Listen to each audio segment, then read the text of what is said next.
Hello students, welcome back to my channel.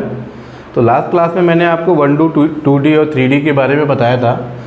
तो उसी के आगे मैंने एक टॉपिक लिया है क्लास 9th का, सरफेस एरिया एंड वॉल्यूम। तो यहाँ पे हम 3D फिगर्स के बारे में पढ़ेंगे। और आज के जो हमारे 3D फिगर्स होंगे वो क्यूब और क्यूबॉइड होंगे। तो उसके पहले मैं एरिया और वॉल्यूम, जो चैप्टर का नाम है, इसके बारे में थोड़ा सा बता दूँ। एरिया और वॉल्यूम के बीच में क्या डिफरेंस है, तो इसको हम थोड़ा समझ लेते हैं, एरिया एंड वॉल्यूम। तो एरिया क्या होता है हमारा? एरिया बेसिकली 2D फिगर्स का होता है जिसमें 2 डायमेंशन होती है, और जो वॉल्यूम होता है हमारा 3D फिगर्स के लिए होता है जिसमें 3 डायमेंशन होती है, लेंथ, ब्रेथ एंड हाइट। यहाँ पे 2 डायमेंशन की बात करते हैं। तो जैसे कोई फील्ड है, रेक्टेंगुलर शेप की है फील्ड, मान लेते हैं इसकी लेंथ है 50 मीटर और ब्रेथ है 25 मीटर। तो इसका एरिया निकालने के लिए कहें तो सभी को पता है, area of rectangle length into breadth होता है। तो 50 इंटू 25 metre equal to 1250 metre square. ये मैंने कोई आपको क्वेश्चन नहीं कराया है, मैंने आपको सिर्फ समझाने के लिए बताया कि यहाँ पे मीटर स्क्वायर क्यों आया। जब भी देखते हैं हम किसी भी क्वेश्चंस में area find out the area of this, तो जो यूनिट आती है वो मीटर स्क्वायर में आती है। क्यों आती है? क्योंकि यहाँ पे जो 2 डायमेंशन है ना, 2 डायमेंशन का मल्टीप्लिकेशन होता है, तो दोनों डायमेंशन सेम ही होती है। मीटर में अगर किसी प्लॉट की लंबाई और चौड़ाई जो है मीटर में दी है, सेंटीमीटर में दी है तो मीटर में दी है तो मीटर स्क्वायर आएगा, सेंटीमीटर में दी है तो सेंटीमीटर में आएगा। तो जब भी आप कहीं मीटर स्क्वायर, सेंटीमीटर स्क्वायर इस तरह से यूनिट देखेंगे तो इट मीन्स कि वहाँ पे एरिया की बात हो रही है। सेम वॉल्यूम की जब बात करेंगे तो वॉल्यूम ऑब्वियसली 3D फिगर है, जहाँ पे 3 डायमेंशन की बात हो रही है। तो 3 डायमेंशनल फिगर की बात करते हैं तो एक हमें यहाँ पे एक क्यूबॉइड बनाता हूँ। तो क्यूबॉइड की लेंथ, ब्रेथ और हाइट अलग अलग होती है, ठीक। 3 डायमेंशन फिगर है हमारा। अब इसके वॉल्यूम का फॉर्मूला होता है वो L into B into H होता है। मान लेते हैं ये जो हमारा क्यूबॉइड है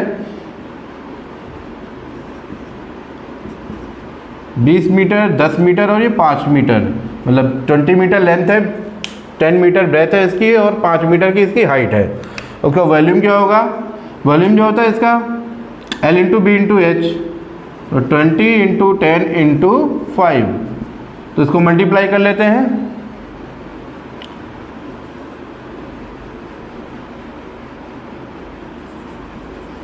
सॉरी, 1000 मीटर क्यूब। तो यहाँ पे क्यूब क्यों है? क्योंकि यहाँ पे 3 डायमेंशन का मल्टीप्लाई हो रहा है। तो यहाँ पे जो इसकी यूनिट आएगी वो कितनी आएगी? मीटर क्यूब आएगी। सेंटीमीटर में दिया होता तो सेंटीमीटर क्यूब आती। तो जहाँ भी आपको क्यूब की फॉर्म में यूनिट दिखे तो इट मीन्स वहाँ पे वॉल्यूम की बात हो रही होगी। तो ये चीज़ मैंने आपको इसलिए बताई है कि जो है सेंटीमीटर क्यूब, मीटर क्यूब जब भी आ गया तो वहाँ पे मीन्स 3 डायमेंशन का मल्टीप्लाई हो रहा होगा, ठीक। तो ये हो गया हमारा एरिया और वॉल्यूम। और क्या होता है? दोनों ही चीज़ें। हाँ, एक चीज़ मैं बताना भूल गया कि एरिया क्या होता है। वैसे कोई प्लॉट है तो वो क्या कर रहा है, बेसिकली ये जैसे फील्ड है हमारी, किसी के पास भी 50 मीटर 25 मीटर का प्लॉट है, तो क्या एक तरह से स्पेस ऑक्यूपाई कर रहा है, मीन्स जगह घेर रहा है। जगह ये भी घेर रहा है और जगह तो ये बॉक्स भी घेर रहा है। बट डिफरेंस बस इतना है कि ये 2 डायमेंशन में, ये 3 डायमेंशन में है। जैसे यही प्लॉट है, इस प्लॉट के ऊपर अगर ये खाली प्लॉट है तो इसका ये एरिया इतना हो गया। अब इस प्लॉट के ऊपर किसी ने घर बना लिया और सेम प्लॉट किसी और के पास भी है। अब इसमें घर बना लिया। अब घर इसमें इतना, एक ने 1 फ्लोर बनाया, एक ने 2 फ्लोर बनाया। अब किसके पास जगह ज़्यादा हुई? ऑब्वियसली जिसने 2 फ्लोर जगह बनाई, 2 फ्लोर जिसने बनाया और 1 फ्लोर जिसने बनाया, तो इसके पास कम जगह होगी, इसके पास ज़्यादा होगी। जबकि प्लॉट हमारा क्या था? सेम साइज़ का था। अब यहाँ पे क्यों इसके पास जगह ज़्यादा हुई? क्योंकि उसने एक डायमेंशन उसने क्या करी? बढ़ा दी। कौन सी डायमेंशन? हाइट को उसने क्या किया? इस प्लॉट में बढ़ा दिया। एक एक फ्लोर तक तो दोनों के पास जगह थी, लेकिन उसने जैसे ही एक फ्लोर आया तो उसने जो है जो तीसरी डायमेंशन थी हमारी हाइट, तो वहाँ पे क्या किया, इसके पास जगह ज़्यादा हो गई। बस यही डिफरेंस है एरिया और वॉल्यूम में, इसमें एक डायमेंशन हमारा बढ़ जाता है तो उसी को हम क्या बोल लेते हैं, वॉल्यूम की बात होती है। एक और एग्जांपल है जो हम लोग बचपन से पढ़ते सुनते आ रहे हैं, सॉरी, वो घड़े वाली स्टोरी सबने सुनी होगी। एक कौवा प्यासा था, पानी भरा हुआ था उसमें। अब पानी ऊपर तो आ नहीं सकता ना, वो जो है अंदर जा सकता था। उसने बुद्धि लगाई, अब ये जगह जो खाली थी इसको भरनी थी उसके, तो क्या होता, पानी ऊपर चला तो उसे कंकड़ भरे इसमें, तो कंकड़ क्या हुए, सारे नीचे चले गए और धीमे धीमे पानी ऊपर आ गया। तो उसने पानी पी लिया, उसकी प्यास बुझ गई। तो उसने क्या किया, जो खाली जगह थी उसको क्या कर दिया, कंकड़ से भर दिया, तो उसको पानी मिल गया पीने को। तो ये था हमारा एरिया और वॉल्यूम में डिफरेंस। अब हम आते हैं अपने टॉपिक पे, क्यूब और क्यूबॉइड पढ़ेंगे।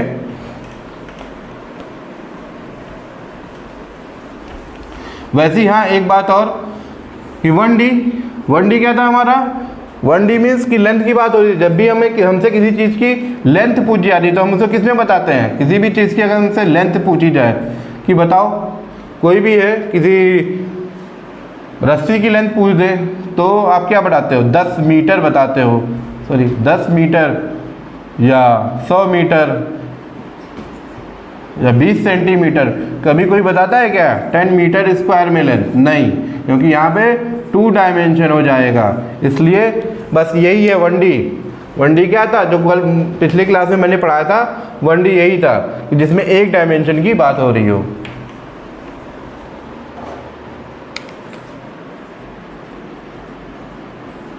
हम आते हैं अपने मेन टॉपिक क्यूब और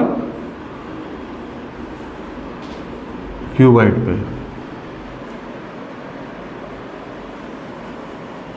दोनों ही 3D फिगर में बहुत सिमिलरिटी है, बस सिर्फ साइज का डिफरेंस है।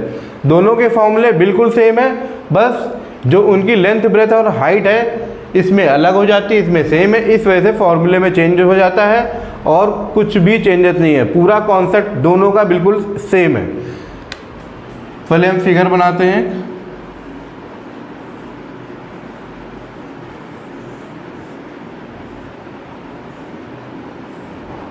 मैं दोनों ही साथ साथ पढ़ाते चलूँगा आपको।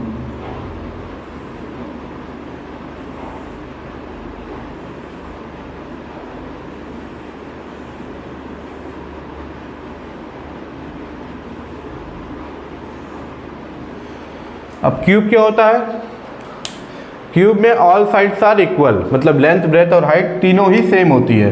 तो मान लेते हैं अगर लेंथ इसकी a है तो ब्रेथ भी a ही होगी और हाइट भी इसकी a होगी। यहाँ पे लेंथ ब्रेथ और हाइट तीनों की अलग अलग होगी। सबसे पहली बात, अब कुछ बेसिक्स क्वेश्चन है, जैसे नंबर ऑफ वर्टिसेस कितने होते हैं।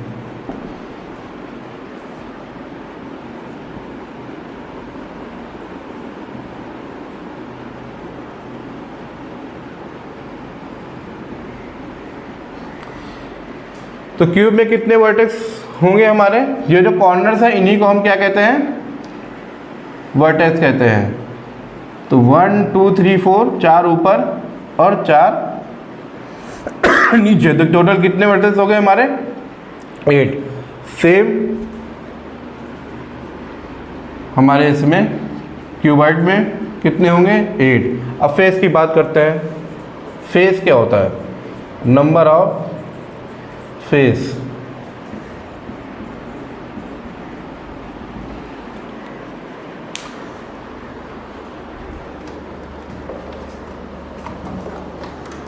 फेस की बात करें, जैसे ये क्यूबॉइड है हमारा, तो फेस होता है ये जो हमारा ऊपर का ये जो सरफेस है, तो इसमें कितने सरफेस हैं, 1, इसके पीछे 2 3 4 और ये एक ऊपर और एक नीचे, 5 और 6, तो टोटल कितने सरफेस होंगे, क्यूबॉइड में भी 6 होंगे और क्यूब में भी 6 होंगे। अब बात करते हैं हम lateral surface area, LSA, lateral surface area. अब लेटरल सरफेस एरिया क्या होता है, लेटरल सरफेस एरिया हमारा क्यूब और क्यूबाइड में टॉप और बॉटम का जो सरफेस होता है उसका एरिया हम छोड़ देते हैं तो हमारा लेटरल सरफेस एरिया आता है। और टोटल सरफेस एरिया में क्या होता है, टॉप और बॉटम को दोनों को इंक्लूड कर लेंगे तो लेटरल सरफेस एरिया।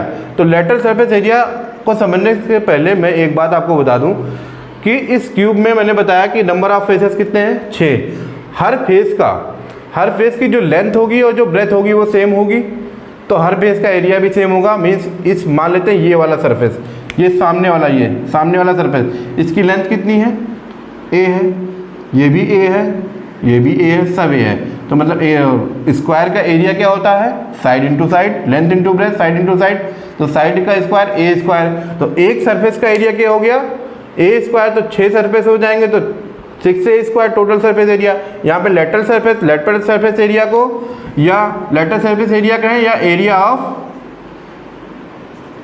वॉल भी कह सकते हैं। जैसे कोई भी कमरा हो उसके फ्लोर को और छत को छोड़ दें तो हमें क्या मिलेगा, चारों दीवारें मिलेंगी, तो इसलिए एरिया ऑफ वॉल ये वाला पोर्शन।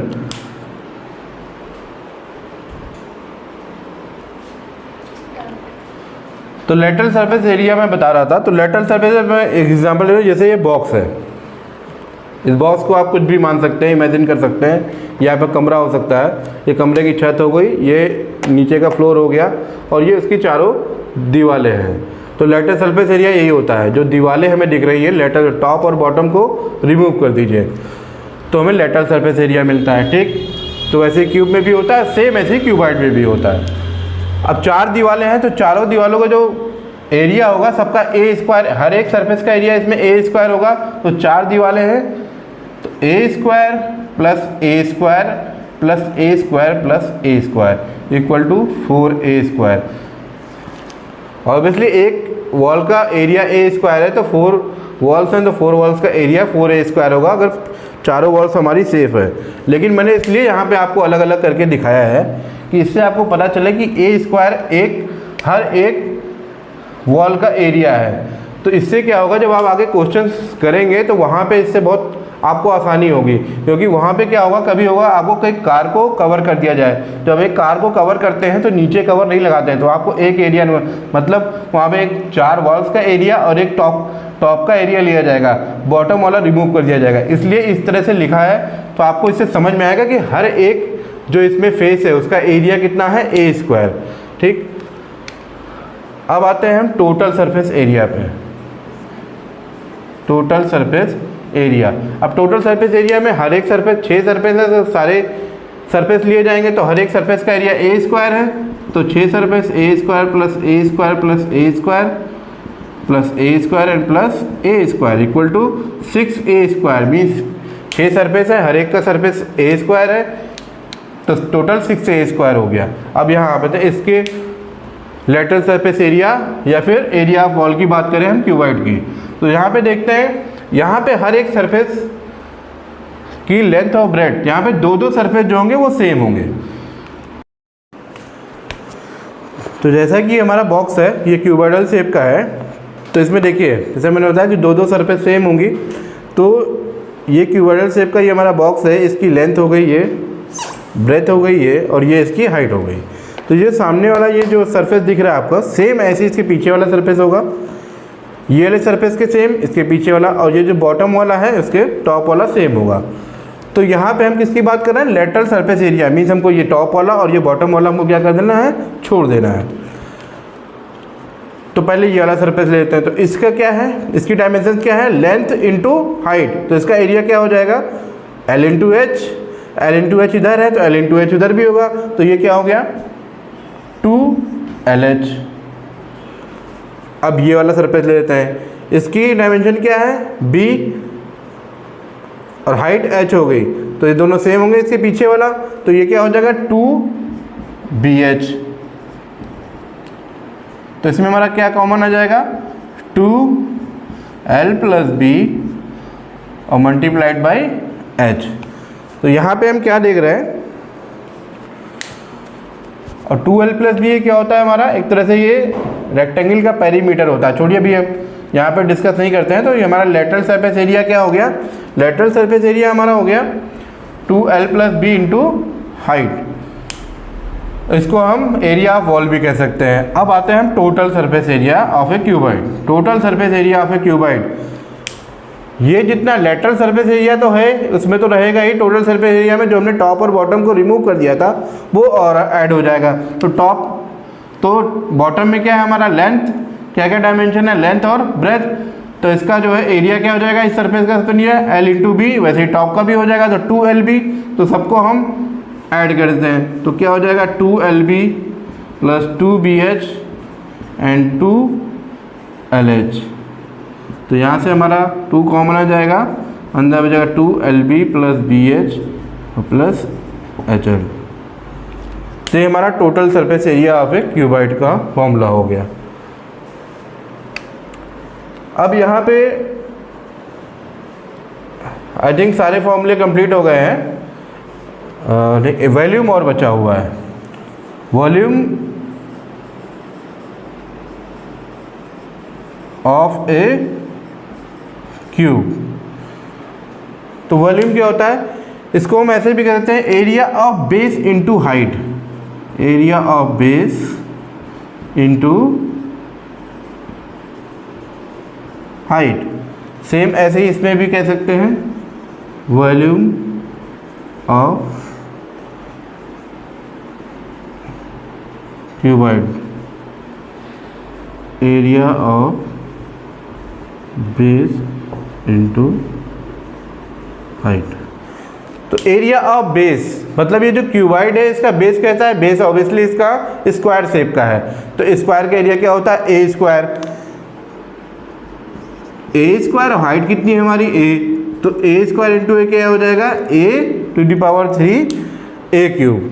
तो वॉल्यूम ऑफ ए क्यूब क्या हो जाएगा ए क्यूब, मतलब जैसे हमको कुछ भी दिया है कि एक 10 सेंटीमीटर का क्यूब है, 10 सेंटीमीटर का क्यूब का मतलब कि उसकी क्यूब वर्ड जो लिख दिया गया है, क्यूब का मतलब ही हो गया कि जो 10 सेंटीमीटर का क्यूब है तो उसका लेंथ ब्रेथ और हाइट तीनों क्या होगा, तीनों ही 10-10 सेंटीमीटर के होंगे, क्योंकि क्यूब में क्या होता है all the dimensions are same in a cube. अब वॉल्यूम ऑफ क्यूबाइड की बात करें तो area of base into height, area of base, इसका बेस कैसा है, इसका बेस हमारा रेक्टेंगल शेप का होगा। रेक्टेंगल का एरिया क्या होता है L into B, L into B, तो L इंटू बी इसका बेस का एरिया हो गया। हाइट क्या है हमारी H, तो L into B into H, यही इसका क्या हो गया हमारा वॉल्यूम ऑफ ए क्यूबाइड। ठीक, तो आज का टॉपिक हमारा यहीं पे ख़त्म होता है, सरफेस एरिया एंड वॉल्यूम का, जिसमें हमने क्यूब और क्यूबाइड के बारे में पढ़ा। अब इसमें एक चीज़ और बची रहेगी क्यूब और क्यूबाइड के डायगोनल्स के बारे में। ये जो इसकी डायगोनल्स होती है, एक और कॉर्नर से दूसरे कॉर्नर, टॉप के कॉर्नर को जो हम ज्वाइन करते हैं, तो वही क्यूब और क्यूबाइड की क्या होती है, डायगोनल होती है। वो हम नेक्स्ट वीडियो में डिस्कस करेंगे और मैं उसको प्रूफ भी करके दिखाऊंगा। तो यहाँ का टॉपिक आज ख़त्म करते हैं, और अगर मेरा वीडियो आप लोगों को अच्छा लगा हो तो please like share and subscribe my channel. Thank you very much.